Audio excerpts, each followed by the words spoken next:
Pessoal do agronegócio das hortaliças, se você é viveirista, produtor rural que usa substrato ou turfa de esfagno aí na sua produção, a gente preparou um corte muito importante falando sobre isso.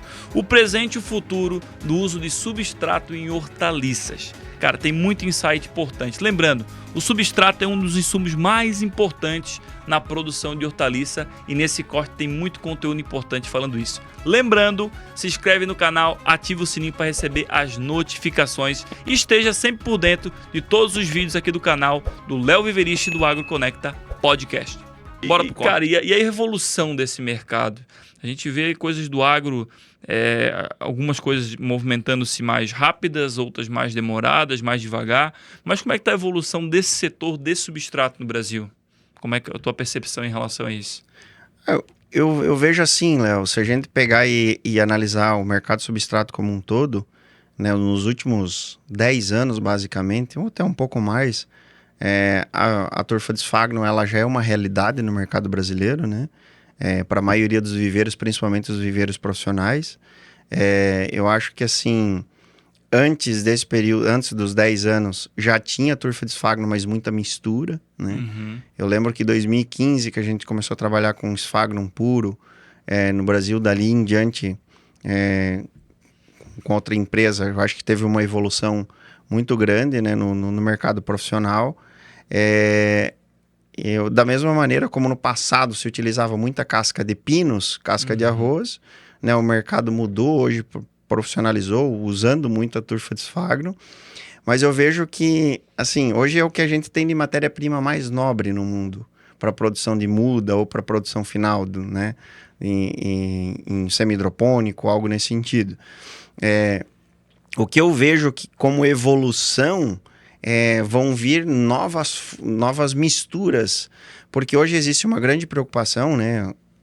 As áreas de esfagno, né, principalmente na Europa, são áreas extensas, mas assim, como é uma matéria-prima mais nobre para todo o globo, ela não é infinita, ela é finita. Então, existe uma preocupação do governo europeu, né, da União Europeia principalmente, em cuidar dessa fonte, né, de matéria-prima. Então, hoje está sendo implementado cada vez mais políticas para buscarem alternativas, né, outras matérias-primas, para que, dependendo do sistema de cultivo, consiga fazer algumas misturas para preservar por mais tempo possível esse esfagno, né?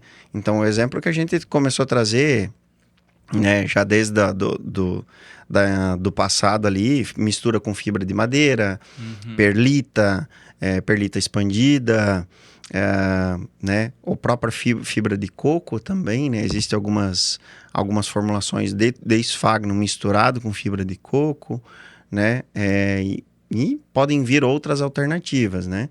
Qual que é o desafio dessas empresas? Às vezes a gente pode enxergar uma matéria-prima que ela poderia ser muito bacana para usar, né, nessa composição de substrato, mas eu tenho que garantir o quê? Que ela seja estável da mesma maneira como o esfagno, né? Então, existe muita pesquisa. Cada vez mais eu acho que vão surgir novas pesquisas para encontrar essas soluções. Aqui no Brasil, por exemplo, a gente tem inúmeros passivos e ambientais que a gente se questiona, isso daí não poderia servir como uma mistura para complementar com a turfa de esfagno, né? Mas eu tenho que analisar a parte química, a parte orgânica, a parte física. Senão a gente volta de novo no mesmo problema que já se tinha, né? Justamente, porque a própria casca de pinos, ela é um passivo ambiental, por isso que se procurou lá no passado alternativa para usar esse passivo ambiental e tornar um produto comercial, né, e não ficar largado lá no ambiente, né. Para pinos, por exemplo, né, é uma excelente alternativa, né. Para hortaliça, hoje a gente já sabe que a casca de pinos não é a melhor solução, né.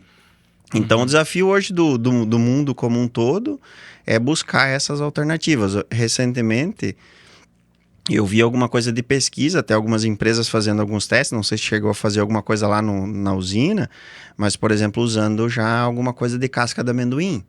O Brasil, principalmente o estado de São Paulo, é um estado muito produtor em amendoim.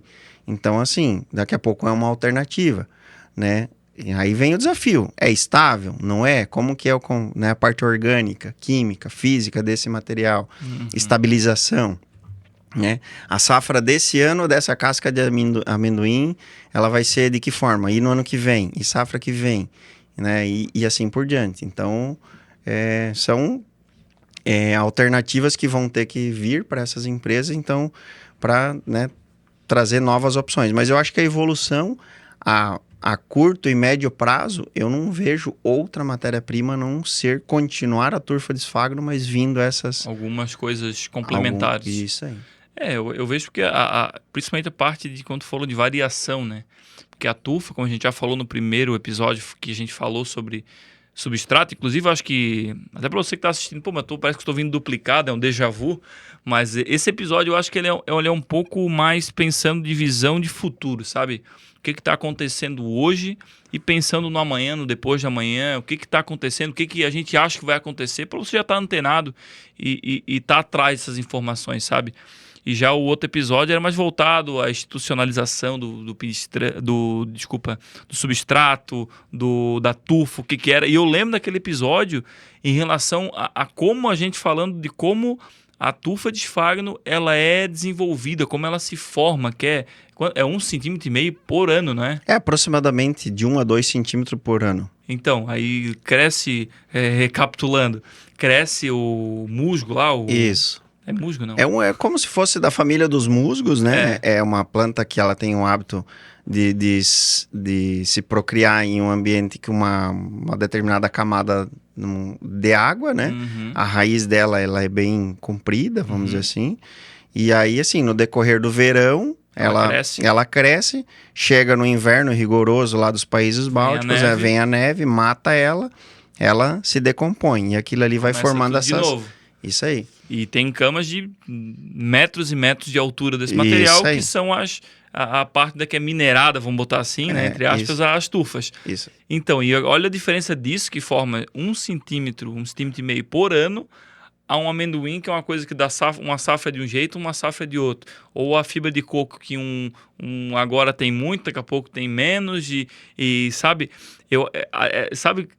eu como viverista vendo isso, pô, mas então por que eu vou... Cara, a turfa ela é muito mais estável, é uma coisa a longo prazo, a extração dela, como a gente já falou, é bem controlada, é uma série de regras e leis a serem seguidas.